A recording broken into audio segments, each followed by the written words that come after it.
How do you do, ladies and gentlemen? What's the real truth about Citizen Kane? It'll probably turn out to be a very simple thing.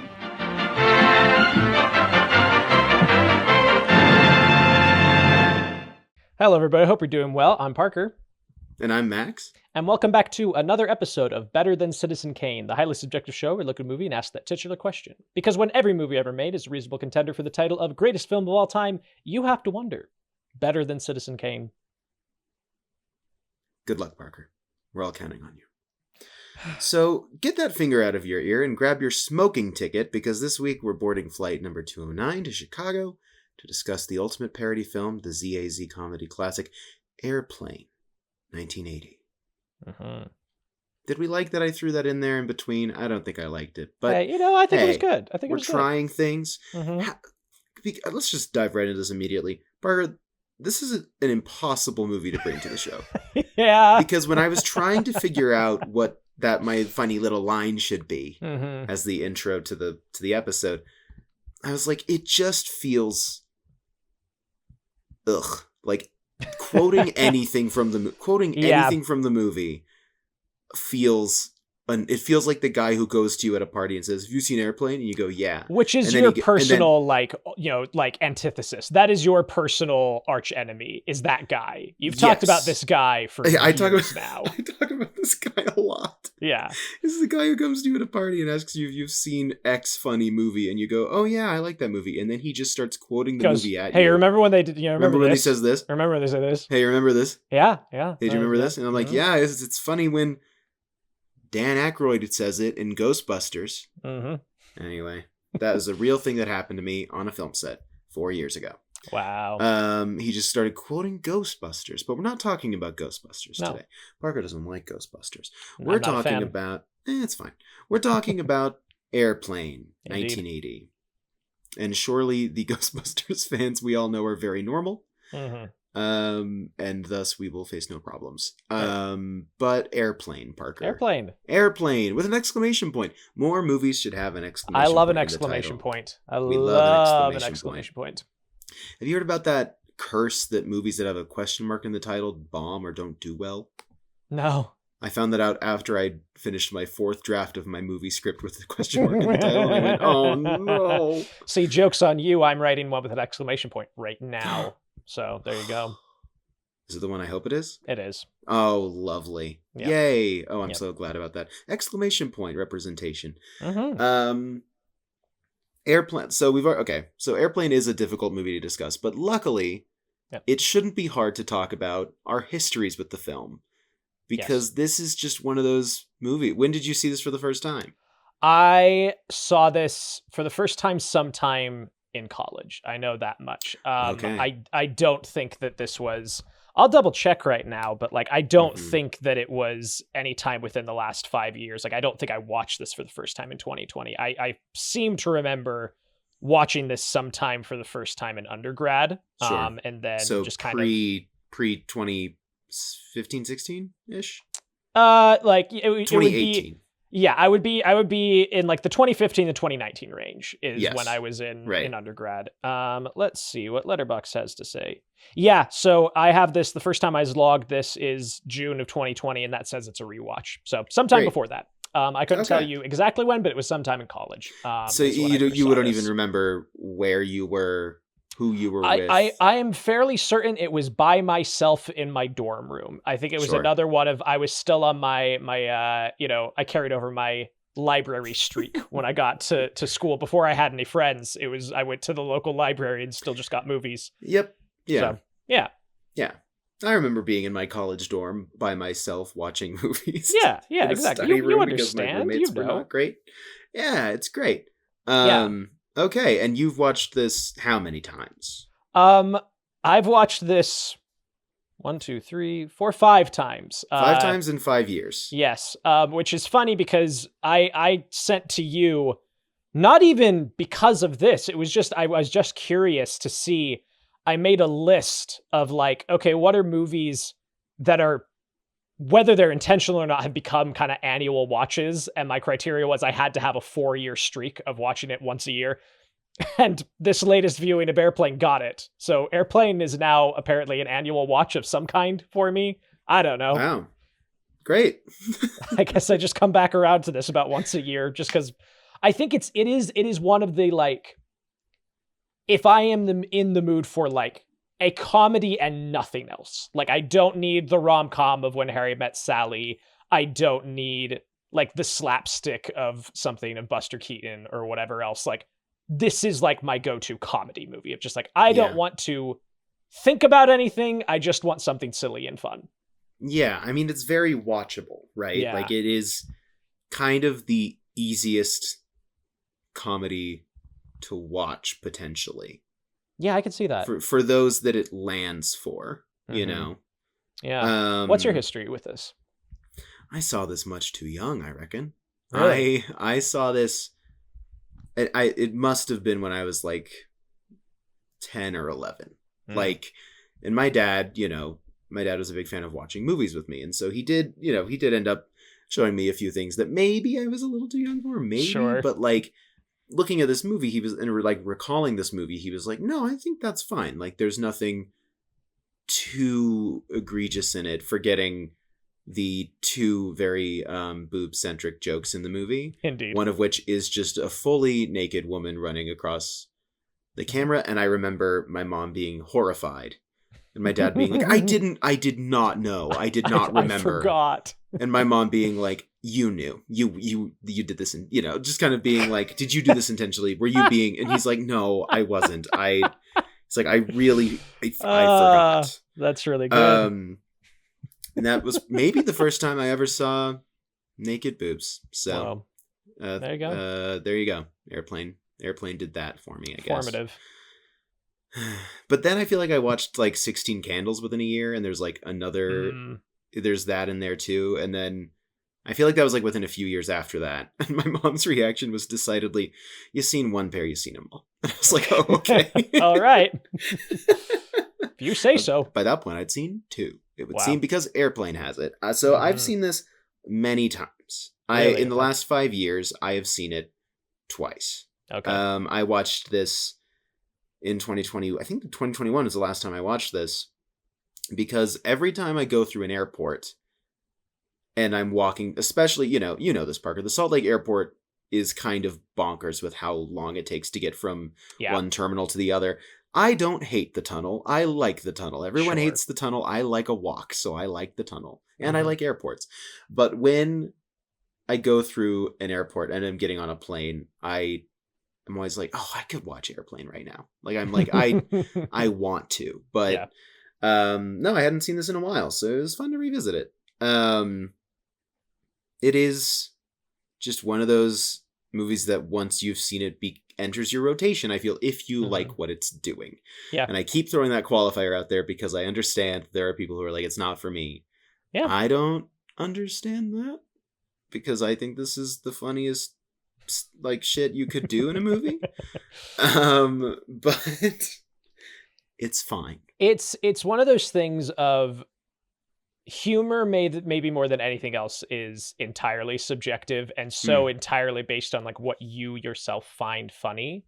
And I just so happen to really like visual gags and wordplay and absurdist humor, like I it's something you and I have kind of recently been bonding over, of enjoying Auntie Donna. I'm new. I've just started kind of delving into their stuff. And it's just kind of the absurdity of situations I get a kick out of. I think it's my kind of humor, and this fits well within that. But yeah, if that's not your cup of tea, then you're not going to have a good time with this. I mean, I would say the other thing that makes this movie so funny, and also potentially so toxically not funny to some people, is because, Parker, I was down your way in the last 2 days. We were finishing shooting a film that we're working on. Indeed. And you showed me this video comparing this film to its source material. Yes. Which is a 1956 movie? Seven. Let's see, 1957 movie called 0 Hour! Yep. And as we were watching these scenes play out, which oftentimes with the dialogue are just like word for word, it's just that Airplane has interjected something into it. Yeah.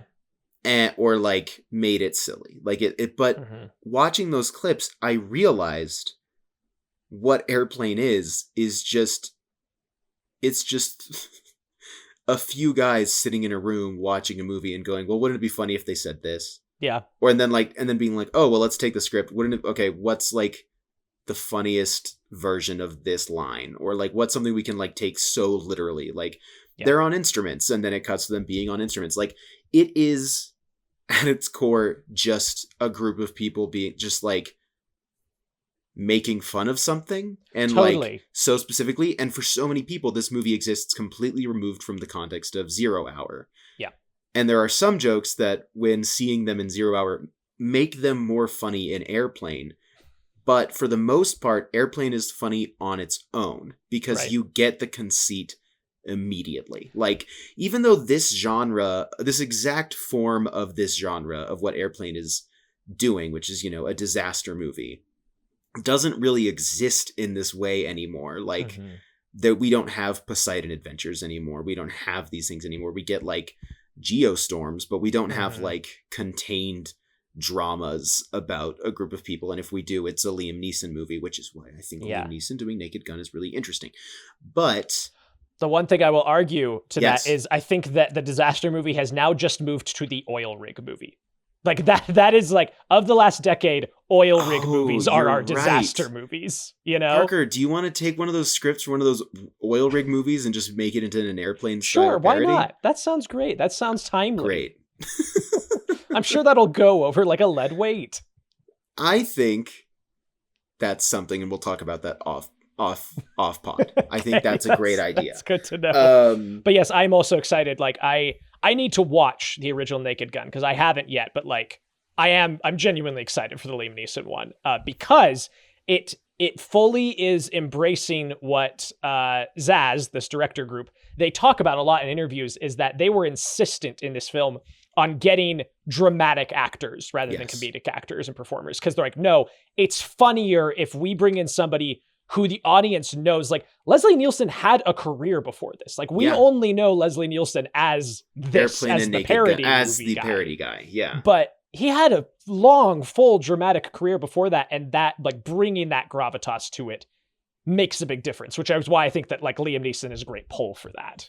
Totally. Yeah. And yet at the same time, because Liam Neeson has done things like the Lego movie, I do hope to see a comedy just take advantage of someone like, I don't even like who's someone who's only ever serious, but like not in an asshole way, you know, like Daniel Day-Lewis, I suppose. Oh, see, yeah. But also like he's almost too high caliber. You need someone who's done a lot of like very serious movies and has never dabbled in it. Anyway, interesting topic of discussion, maybe for another time. But all this to say, Airplane is a movie predicated on just making fun of a different movie, which is something that everyone does. Yeah. And basically, like, this movie is the equivalent of going to someone's house and their friend group tearing apart a movie in a really funny way. Yeah. And if you don't like that friend group's comedy, then you're not going to like the humor, if that makes sense. Totally. It's like, by the design of this film and what you're talking about, it's kind of taking the Mystery Science Theater model of riffing on the movie, but putting it into the movie. Yes. You know? And like, that's kind of, I agree. If that's not your speed, if that's not your flavor of comedy, then yeah, it's not going to work for you very well. It just so happens that you and I and a lot of our friends really like riffing on movies together in person. Well, and also, this movie is considered, what is it? I mean, it's as one of the 500 greatest movies of all time. It's voted number 1 in 2012 on a 50 funniest comedies ever poll, also by Empire Magazine. Both of those are Empire Magazine. 2007 survey by Channel 4. It's the second greatest comedy of all time, only behind Monty Python's Life of Brian. You know, that's a British. Yeah. Sure. Of course, Life of Brian is first. I guess that makes sense. But like, it's in the National Film Registry. Yeah, it is one of the great comedies of all time.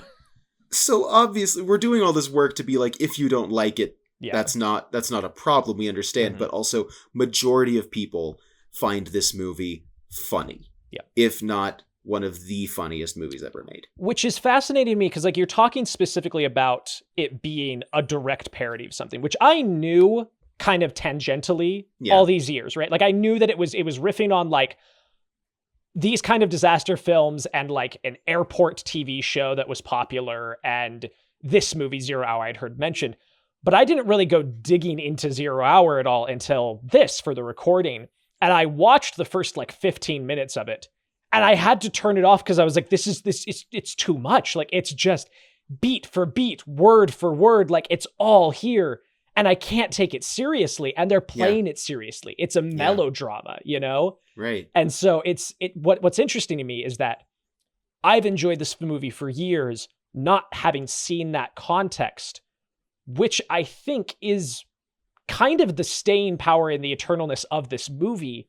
Yeah. As opposed to something that's like, you know, like the Hungry Games or the epic movies or whatever. I was just going there in my mind as well, which is like people talk, I feel like in the circles that I'm in of like listening to certain film podcasts, they're always like, a lot of people are like, what happened to parody movies? Yeah. Like, let's bring back a parody movie. Mm-hmm. And the problem with a parody movie is, one, the internet killed it. Yeah. Because now anyone can make a parody of anything at any time. It's the reason that SNL is also has a harder time in like post Twitter existing, because the jokes are just gonna be done by the time you're done producing the project, right? Yeah, the internet moves too fast. And yet also at the same time, I would say that, I had one other thought along with that about why. This is it. Because if you look at things like the Scary Movie franchise from the early 2000s, it's a lot of reference humor. Yeah. Specific references to things that age it and date it. And this movie has that. Don't get me wrong. Airplane has that. For example, the Jim never vomits at home, never has a second cup of coffee at home, is a direct parody of a commercial from the time. Right. Which I didn't know for the first few times I watched it. My parents always had to explain that to me because I'd forget. Yeah. But majority, the jokes work for the most part without that background information. To your point, you don't even need to know 0 Hour because the shape of this thing is so recognizable that it works. Yeah. And it's not too reference heavy. Like Kareem Abdul-Jabbar obviously is like a contemporary basketball player at the time. But the joke of him being a basketball player in a movie who then reveals himself to be the basketball player is still funny no matter what year it is. Absolutely. Right? Yeah. Yeah, and I think that is why the film can top a 2012 poll in Empire magazine, is that, 30 plus years on, the references it's making are universal enough that they can, for the most part, exist outside of their context. Yeah. Even, the smattering, and the thing is, like, the smattering ones that are, like, very timely, specific references are still funny outside of context, like the Jim never has another cup of coffee. Like, it's funny. It's still funny. It's still funny when she does the punchline, which is vomit. Like, that's the funny part, right? Yeah. And also you think about like WZAZ, where disco lives forever. And then it's like the plane takes out the tower. Like, that's just funny because of the text. It's also funny of like, at the time, obviously it's like disco is dead, but it's like, that's funny. Yeah. Just on its own. Right? Like, yeah, I think, that's just the case with comedy, is that the best comedy is timeless. And if it's not timeless, then it has to be doing something very particular, or else it doesn't really hold up. Right? Yeah. Like, I'm trying to think, like Young Frankenstein, because when we were talking about this episode in advance, I was like, what really you proposed? How did you put it? You said that this is the greatest parody film ever made. You said this is the Citizen Kane. I said this is the Citizen Kane of parody films. That's what it was. Wow, I wonder how I forgot that, because that's the name of the show. Yeah, this is the Citizen Kane of parody films, and I was like, the only other contenders are Mel Brooks's two best films, which I would say people contend are Blazing Saddles and Young Frankenstein. Right. Which maybe came out a year apart, which is wild, or maybe the same year. I can't remember. They're very close. They're very, very close. But the thing about those movies is that they are doing, because they're very similarly to Airplane, they are tackling a very specific movie, if not genre, right? Mm-hmm. Like they are doing that very specifically. Yeah. And you had an argument against those movies for this. It was that this feels broader in the sense that like this is like Brooks doesn't feel as a direct handoff to the Scary Movie franchise, you know, Seth MacFarlane's Right. A Million Ways to Die in the West. Like, it feels like the structure of basically, because like the thing is that these guys come out of a comedy troupe theater background. Like, that's what they did. And they're writing this script and nobody will take it. And in the middle of that, they meet John Landis, and he really likes their work with Kentucky Fried Theater. And he says, hey, why don't we just make a sketch movie out of the stuff you're doing here in the theater? So their first film is something called Kentucky Fried Movie, directed by John Landis, written by Zaz. And that movie is just a series of disconnected sketches, right? Mm-hmm. It's kind of like, it is kind of like a proto SNL film as Sure. an idea. Yeah. And this then takes that and puts some sort of narrative through line. There's a spine and a backbone this is all built around.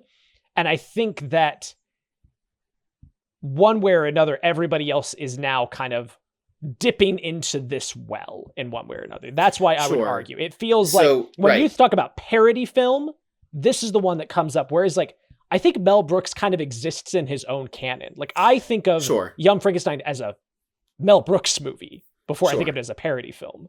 Yeah, that's interesting. I mean, those also predate this movie by 6 or 7 years. Mm-hmm. So they also just come earlier. Yeah. And then you have this, right? Like, Mm-hmm. and I think you're right that, like, obviously who are those guys? Who were those guys making, like, not another teen movie in that? Oh, sure. The name's Stuff. slipping my mind. Yeah.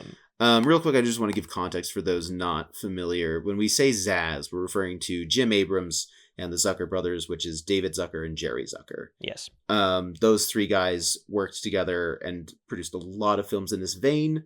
Mm-hmm. If you've seen a movie that has like an Airplane style comedy, it's typically them up to a point, and then there's a lot of people who are trying to achieve that sense. Yeah. Do you ever hear about the show Angie Tribeca on TBS with Rashida Jones? No. It's basically Police Squad but modern day. Oh, okay. Because Police Squad is the show that they did Mm-hmm. that then becomes Naked Gun as a theatrical movie, and then Angie Tribeca is basically doing like modern police procedural, but it's Police Squad. And it's like pretty fun. It's hard to binge because the idea of binging Police Squad style comedy doesn't land. Yeah. Because you just get so sick of it after like a few episodes. So, and that's how I tried to watch it. Anyway, apparently it did like 4 seasons. I have no idea what happened. But There you go. Anyway, all this to say that's who Zaz are when we say Zaz. I just thought that might be helpful. No, glad you did. But yeah, I see your point. Like, to say this is the Citizen Kane of parody films is to say that this is a film that redefined parody filmmaking. Right? Yeah. Yeah, like it's, and again, I think there is an argument for Blazing Saddles and Young Frankenstein for sure, especially as they predate this, but there's just something about, like, this is the parody film my parents know, you know, like I think it has a kind of cultural landing to the point that, like, my partner was out doing like a theater educational tour out in South Dakota doing like a kid's show that was written by somebody on the staff. And at one point, they have the joke of, Shirley, you can't be serious. I am serious, and don't call me Shirley. And she told me that just ripped every time. The adults loved that joke every single town they went to. Yes. And it's like, okay, well, 2025 South Dakotans know this joke, love this joke. I mean, if I'm remembering correctly, it is one of those meme images. It's a meme reaction image. Yeah. Like, Don't Call Me Shirley is something that you know before you've seen the movie. Like, Totally. It is with all of those other, like, this movie is arguably one of the most quotable movies of all time. Yeah. And I Am Serious and Don't Call Me Shirley is maybe one of the most recognizable movie quotes. Yeah. Maybe? I mean, like, if you buy this movie on DVD, most of the DVDs publicly available right now are the Don't Call Me Shirley edition of this film, like, which means nothing. It's just, but it is like, it's just fascinating that I think that has a big play in it. Also, I think there's just like iconography. Like, I remember seeing this poster before I ever saw this movie. Yeah. For some reason, as a kid, I thought that the plane was turning into a baseball. Something about the round shape and the lines of red. I thought it was a baseball, and I was like, what's going on? I don't get this. Yeah. But yeah, I like distinctly remember this poster and just being like, oh, that's interesting. Yeah. I will say that on the, 2005 AFI did 100 Years, 100 Quotes, 100 Greatest Movie Quotes. Don't Call Me Shirley is number 79 out of 100, which is not bad. Not nothing. Let me just see if there's any other airplane quotes on the list. I doubt it. Well, yeah. No, hold on. Survey says. We're going to find out, ladies and gentlemen. I'm on the edge of my seat. Well, no. It's okay. No. Yeah. I mean, that makes sense. I saw 1 out of 3 for it, but that's because it wasn't the airplanes, it was Beauty Killed the Beast is number 84 on the list. Gotcha, so. That's what was catching. Anyway, there you go.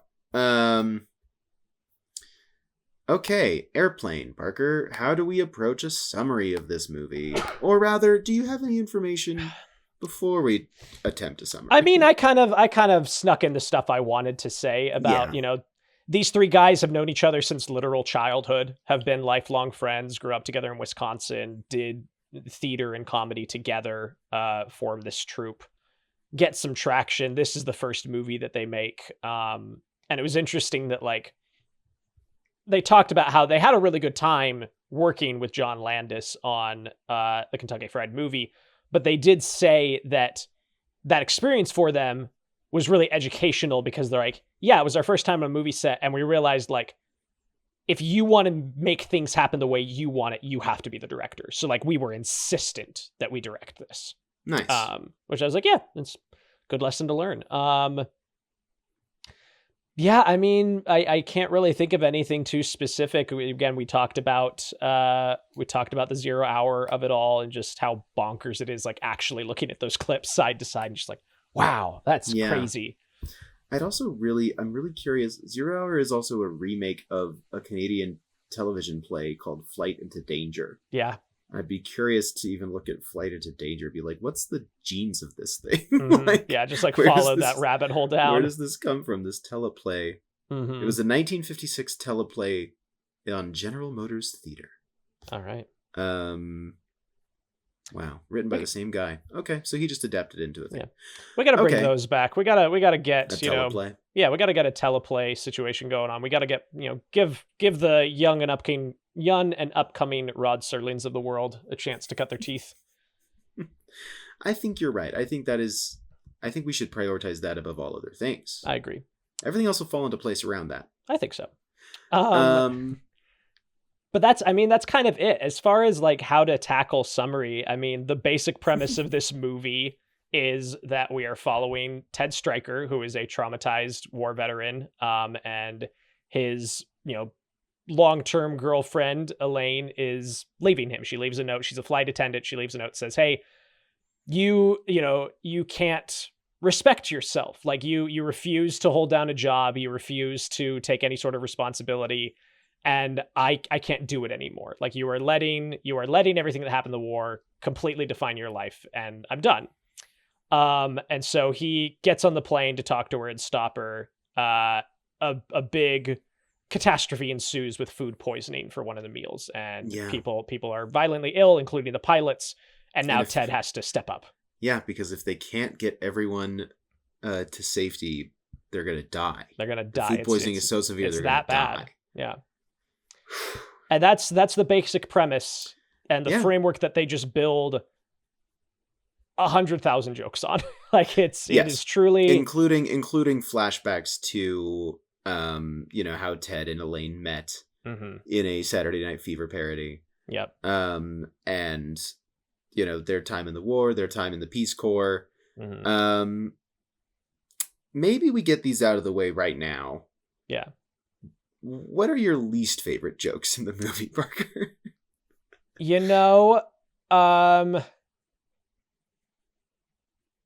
The flashing boobs and the craziness does nothing for me.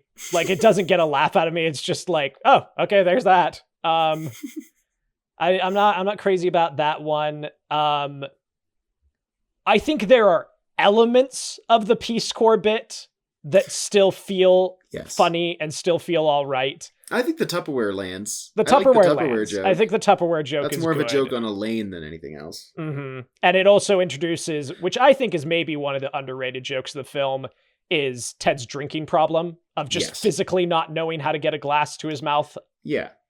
I think that's one of my favorites. But the Peace Corps overall is not my favorite. Yeah, I mean, like, the film's relationship to race is interesting. Yeah. Just as a product of when it came out of... I have such a complicated relationship with the Jive Talk joke because it is such a funny idea, and yet I never feel comfortable laughing at it. Sure. I think the button on it is the funniest aspect of the old white woman being able to speak it. But it is just one of those things where I just go, I don't know. It is hard to figure out for me.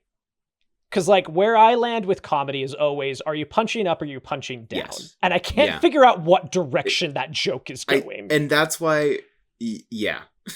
I'm just like, okay, are we laughing at the fact that they don't speak plain English and how silly is that? Or are we laughing at the fact that they are talking very eloquent, like the subtitles are very proper and put together and nobody is understanding them? Like, the subtitles is so funny. Of, like, specifically saying, like, shit, and the subtitle saying golly. Yeah. Is, like, that's funny. Yeah, I agree. Like, it's just hard to parse what the intended target of the joke is. Totally. And that's why it's kind of uncomfortable for me. I feel like the basketball joke is very specific as to what it is. Yeah. But I almost am like, I wish that it was more of, like...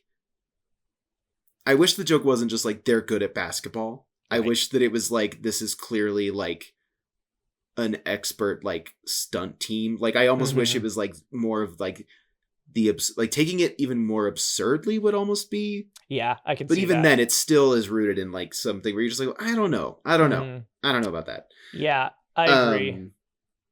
I feel similarly about, I mean, Turkish Prison just hasn't. Yeah. Because again, that's another one where we go, what is the joke? Yeah, like, what are we laughing about? But once I saw the clip from 0 Hour of the pilot being like, can we give this to every guest? Like, I'm like, that is funny to think of that guy saying that. But without having seen what you're parodying, it's kind of like, I don't know. Yeah, like it's a weird, because like the joke when you've seen the 0 Hour clip is, what if this dude just kept asking weird and odd questions? And inappropriate questions. Yeah, and like that's good, but it's when you, without that context, it's very odd to open with, have you ever seen a grown man naked? Yes, being the first one to a child, and it's like, that feels off to me. Yeah, I mean, it is literally just like time has gone on and we just don't find that funny anymore. Yeah. But yeah, like, see, like in like if we were watching an old movie and we saw like and just threw out the idea of like, what if this guy was just like being really weird? Like, what if he just like kept asking really personal questions? It's like, yeah, that's funny. Yeah. I feel like almost everything here is rooted in something funny. It's just a matter of what's the target for me, right? Totally. Yeah. I will say that like outside of those examples of like, it's not working for me for like aging purposes and cultural context purposes, one bit that just doesn't like isn't in that category but just doesn't really get me, I just find Johnny annoying. I don't like any of Johnny's you mentioned joke. that to me. Well, like, but you say that, you say that, but then he says the Gerald Ford joke did make us laugh together. Maybe you were lying to me. Maybe you put that on. No, like he has moments, but like just the characterization just grades on me after like his third line. I'm like, okay, shut up. Like, just stop.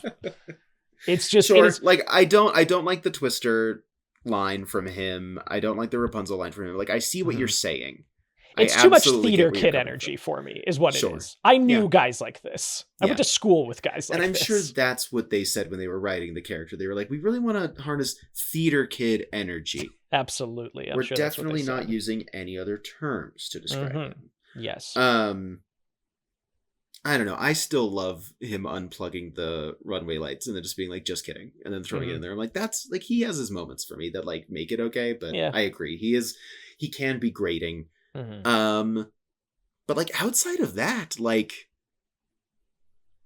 outside of those examples, it feels like everything else basically works. think, the only other thing that comes to mind is just, and I get it, like they're going for, they want to give you a slap in the face right up top. But the PA intercom people talking about the abortion is just like, whoa, we're just going, we're hitting. Sure. You know, but like also, it's terrible as it sounds, like I still get a chuckle out of it, you know, like. Well, yeah, I mean, again, the joke feels more like it's, well, what if the couple who does the announcements for the airport are also having this this very like personal conversation? Like the root of every joke is very funny, even if the execution is sometimes I'm like, I don't know where we land on that. The only other thing that I also can think of is like, I get that it's like they want immediate recognition so that it lands immediately what the joke is. But the Japanese soldier killing himself and the man in a turban pouring gasoline on him, like those are very specific. And like very stereotypical. And in particular, obviously with like the soldier, it's like, well, that's a very like complicated cultural thing, like but again, it's like I understand that they're like, we want immediate recognition, like we want you to immediately see what we're going for and laugh at it, and like the joke again isn't at those cultures' expense necessarily, it's just using stereotypes to make the joke work of like the joke is that Ted is making people kill themselves by recounting his stories. And I have no problem with that at all. It's just like that's the only other thing that I can think of that's small that like rubs against me a little bit. I think you hit the nail on the head of like, this movie is dealing in stereotypes. But it is using them for shorthand. It's not using them as punchlines. Like you're not laughing at these people because like, oh, how and that's how I feel about the jive thing, is that I'm like, I'm not laughing at these people. I am laughing at like the cultural difference that is existing here. You know? So I think also shout out to the Japanese soldier, James Hong. You know, really? Yes, James Hong. Okay. All right. One of his many credits. Wow. Yep. All right. That said, we're not going to do this for a long time, but give me your 3 favorite jokes in this movie. All right. Let me. Do you have any ready to go so that we don't have dead air? Yes. Okay. Absolutely. One of mine is the VA hospital. And he's going through everybody's symptoms, and you just hear this moaning from the other side of the curtain. And Elaine asks, "Who's that?" And he's like, "Oh, that's Lieutenant Thompson or whatever his name is." Well, what's his problem? He has shell shock. Thinks he's Ethel Merman. It just cuts, and it's just Ethel Merman in the bed, and she gets up and starts singing. And that one is one of my favorites. Like I think that is an incredible joke. It's really great. I mean, I think it's just so simple and it cracks me up so much every time. But no, I've been nervous lots of times is just like such a great early joke that I crack up at every single time. It makes me laugh every time so hard. And I know it's coming. And like, as I was watching it this time, I'm like, a comedy that you've seen before is such an interesting thing of like, why does it make me laugh every time if I know what's coming? Isn't that interesting? It's an interesting thought that I had. I don't really have anything to say about it. Totally. Like, no, I've been nervous lots of times. I mean, Drinking Problem is up there. Drinking Problem's, I think, probably one of my. I love the simplicity of smoking or non-smoking, and he says smoking, I guess, and then the ticket is smoke. Like that one's really good. I can't believe I used my top 3 already. If I think of another one, I'm gonna If say you think, it. yeah, But yeah. I have an asterisk. But again, see, this is the danger, Barker. Yeah. You get me started, and then I go, well, it's really funny when the old lady is like, look, no wonder you're look. upset. She's lovely and a Mhm. darling figure, supple, pouting breasts, firm thighs. Like, Yeah, that's pretty funny. it's pretty good. It's pretty again, this good. movie is And full of good bits. The very simple bits of just like a hospital. What is it? Well, it's a big building with patients, but that's not important right now. Like, Yeah. come on. Yeah, good stuff.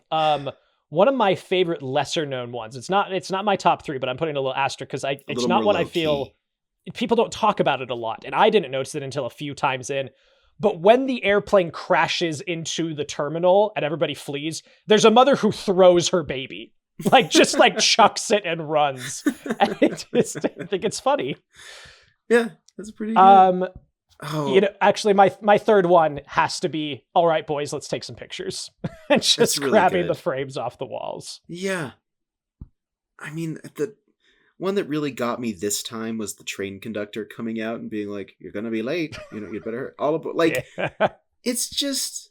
There's too many. There's too But many. there's Truly, too there's many. too But many. I will say, I know for certain that my top one is No, I've Been Nervous Lots of Times. Because that is just like such a simple setup that really cracks me up. I don't know what it is about the Ethel Merman one, but it stays my number one every time. It just really is funny. really, really good. Yeah. I mean, it's a great comedy, Parker. It's a great comedy. And like, that's the thing is like, you know, it's our show. We're allowed to recount the bits that are our favorite. And also go watch the movie because it's a lot funnier than we're ever going to be able to deliver any of this. Yeah. I will say, one of my favorite Johnny lines, just, you know, I don't need to defend him, but just the line of when he says, where did you get that dress? It's awful. And those shoes and that coat. Gee. Like, it's just, there's a lot of good stuff. The horse in the bed. The horse in the bed's really great. And I feel like we don't talk. Actually, along those lines, one that I noticed this time that I haven't thought about, but does get me, is when they're driving back to the airport and it's just the rear projection and all of the bullshit that's going on back there. Yeah, it like speeds up and the guy on the bike. I do want to shout out this random thing that I realized, not while watching Airplane, but like the week before I watched it, I watched Peter Bogdanovich's Noises Off, and Julie Haggerty showed up in that, and I went, oh, I forgot that like I watched Airplane young enough that I developed a childhood crush on Julie Haggerty in Airplane. Huge. And so when she showed up in Noises Off, I was like, oh hey. Okay, that's still kicking around. Interesting. That's fun. But I just think she's a delight in this. And I really love Elaine. You're a member of this team. Can you face some unpleasant facts? No. You just keep like. It's good. It's a good movie. There's great stuff in I do have a question for you, Bart. Do you feel like there's any, speaking of dead air, do you feel like there's any part of this movie that it goes too slow to your liking? I mean, it's pretty quick. It kind of, I don't know. It moves for me. Okay. Let's see. I mean,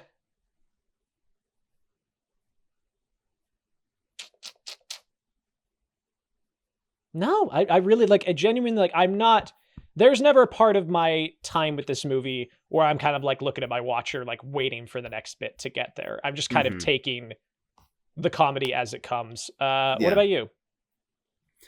Not really. I mean,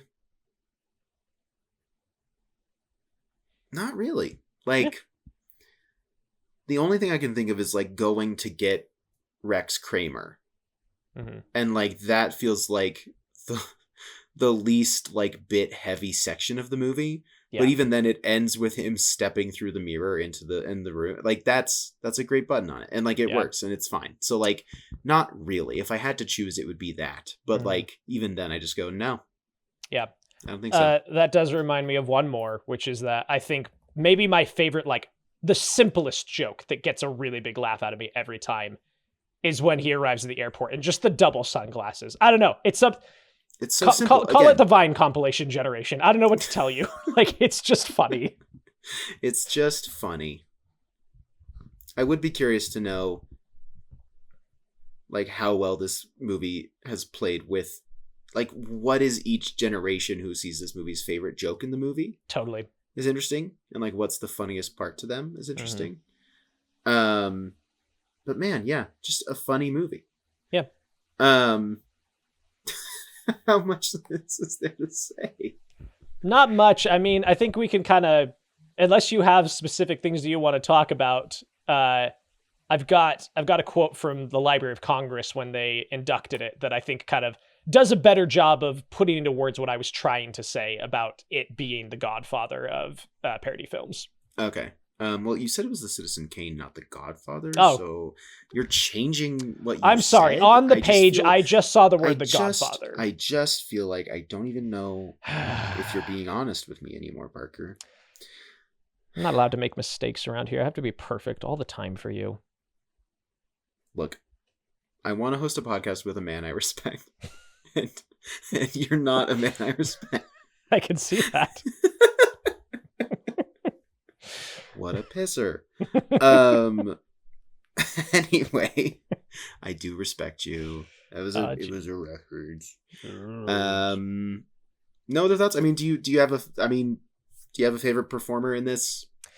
Is it Leslie Nielsen? Does it kind of have to be Leslie Nielsen? It kind of has to be. I mean, oh man, I don't know. I like Lloyd Bridges really gets me in this. You know. Yeah. Like he's really killing it. But no, I think it does have to be Leslie Nielsen. I just see like it's a star-making performance. Like this built an entire second career for this man. It did. Yeah, I'm inclined to agree. I mean, I gave my little shout out to Julie Haggerty, but even then I'm like, yeah. I want to do one little shout out in amongst everything that else is going on. Lorna Patterson is Randy, the other flight attendant. She doesn't have a lot to do, but when she's around, I think she really kills it. Like her little like hand bite when she's like, oh, no reason. Like she's good. Like she does not get her laurels nearly as much as she should. Well, and like, again, it's like the way she plays it of like, I'm not even married. And then the married woman coming in and being like, well, at least I have a husband. And like, like she has, is it her singing in the movie or is she overdubbed? I don't know. I have no idea off the top of my head. But yeah, I mean, great bits. Mm-hmm. And yeah, I'm glad that you shouted her out. It's a great little note to end on. I'm curious to hear this quote from the Library of Congress. Parker. Yes. So the Library of Congress, they had this to say. They said, quote, Airplane emerged in 1980 as a sharply perceptive parody of the big-budget disaster films that dominated Hollywood during the 70s and introduced a much-needed deflating assessment of the tendency of theatrical film producers to push successful formulaic movie conventions to beyond the point of logic. Which I think that is what it has over Blazing Saddles for me. Blazing Saddles is about the film industry and making a movie and genre and all of this. But this is about commercialization of Hollywood being completely creatively bankrupt. Like just producers following a trend to the worst version of it being run dry. Right. I mean, I would say that the modern movie that is most equivalent is Walk Hard. Walk Hard, recognizing tropes in a new genre that has been developed. I was just thinking about that. Like that movie, I'd be curious to know if Airplane killed disaster movies at all for a short amount of time, because obviously Walk Hard did not kill the music biopic in the way that it exists. But yeah, that's a great point. I'm glad you read that out. Part of me is like, have we just had like a really good reservoir of like National Film Registry quotes this entire time? Every time we've covered one of their movies, I'm like, sure, I've been looking at that, but I think that's just fine. Thank you for mentioning that. Of course. Should we do criteria? Yeah, might as well. Do you feel ready to compare this film to Citizen Kane? I'm locked. I'm ready. I'm absolutely set. I've been thinking about this. All right. I was checking. I was asking politely. All right. Historical and technical relevance, Parker. I mean, technical relevance, no. But historical relevance, I think there's a very solid argument. It's interesting because a lot of the time when we get to this, it is what movies are referencing this, what movies are riffing on this, what movies are parodying this, right? It's Yeah. the Simpsons rule that we bring up once in a Yes. while. Whereas this is the Simpsons rule. Like, this is just, okay, this is the parody. It is the parody paragon, you know? Yeah. And so I think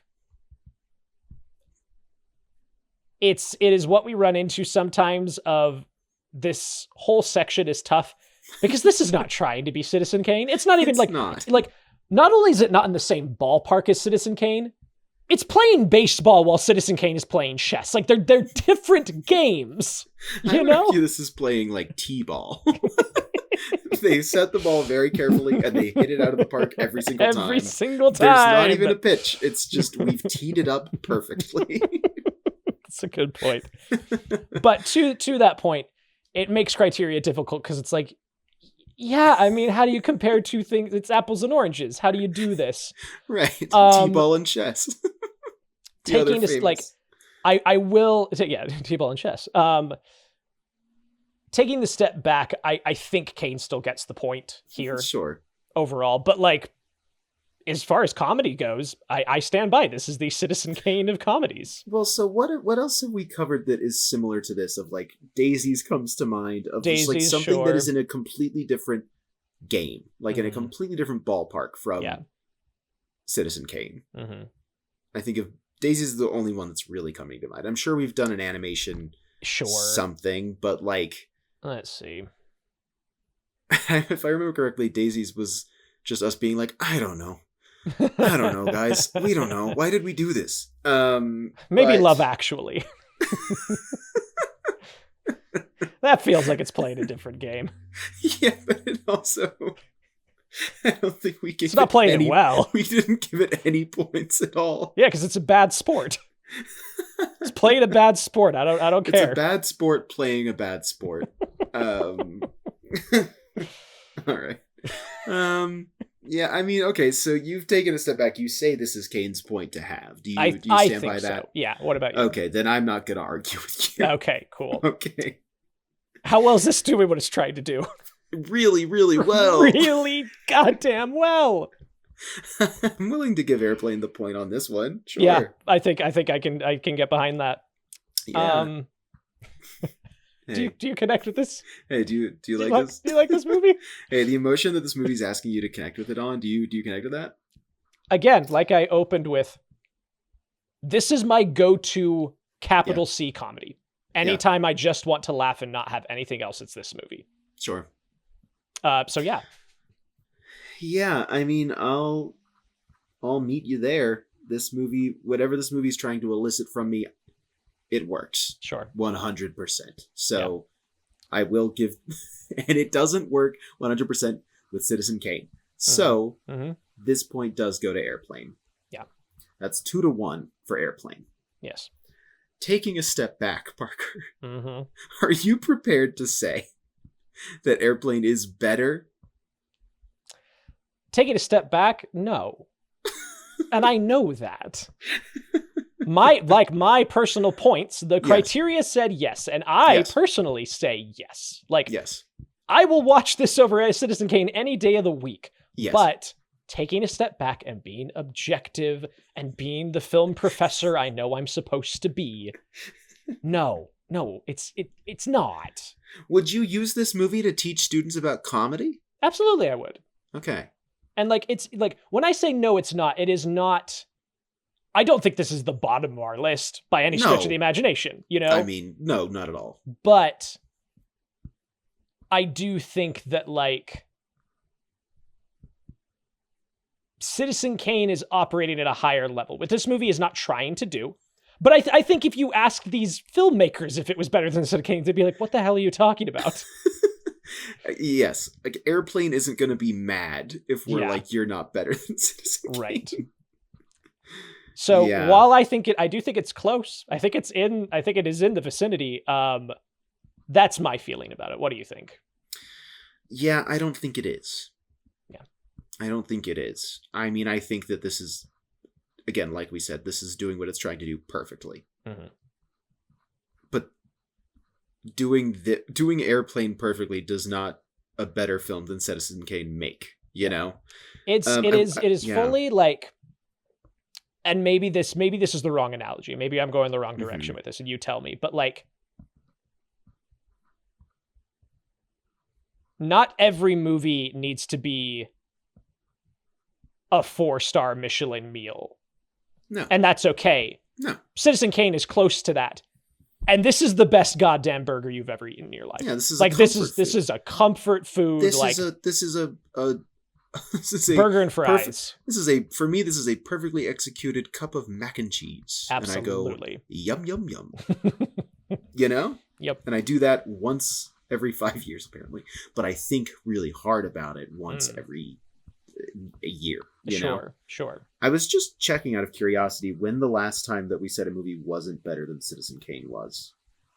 And I believe it was Love and Basketball, which is a good run. Yeah, we've had a good run for the past like 3 months.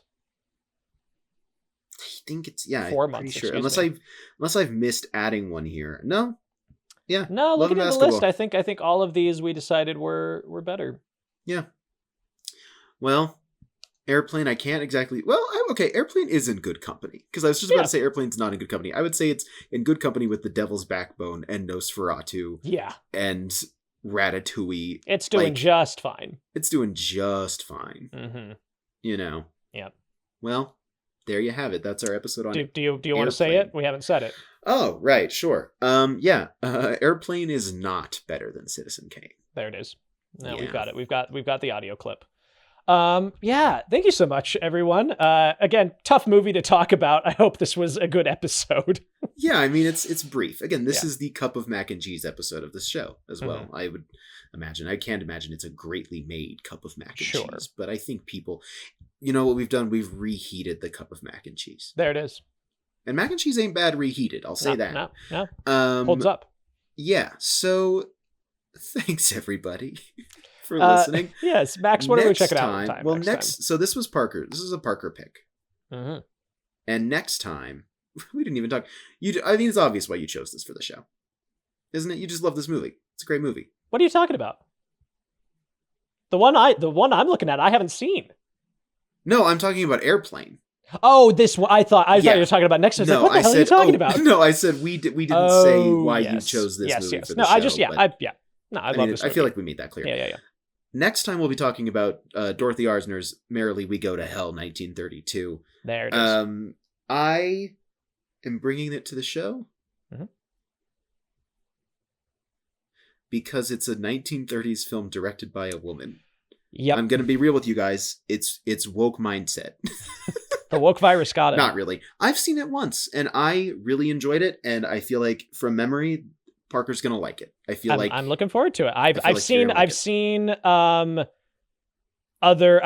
other Dorothy Arzner film, Dance Girl Dance. So I'm familiar with her work. I've only seen this one. So okay, yeah. There you go. So join us next time for Dorothy Arzner's Merrily We Go to Hell. Until then,